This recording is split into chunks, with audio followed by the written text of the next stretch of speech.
kabila ng panganib sa kalusugan ng mamimili, patuloy pa rin ang pagbebenta ng ilan nating kababayan ng botya o double dead na karne.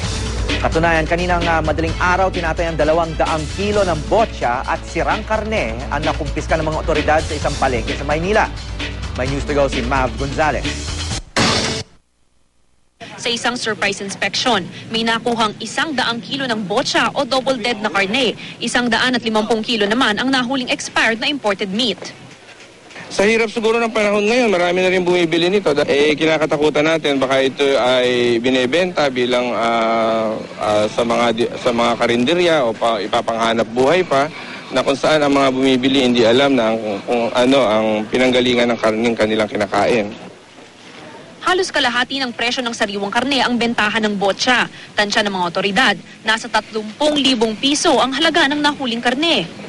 Marami din namang mga lehitimong palengke ang nagrereklamo na nakakakompetensya nila ito sa kanilang pagtitinda ng sariwa at ligtas na karne. Ang ilang tindero naman, di natinag sa inspeksyon dahil sigurado daw silang sariwa ang tinda nila. Kung kinukunan ko ng paninda, talagang good yung tinda niya. Kaya alam kong good kasi may permit kami. Dadali ng karne sa laboratorio para makumpirma kung kontaminado nga ito. Maaari kasi itong maglaman ng salmonella, na sanhi ng mga sakit gaya ng lagnat, dehydration, sakit ng ulo at pagtatae. Di na inabutan ng mga inspektor ang may-ari ng mga stall. Mav Gonzalez, GMA News.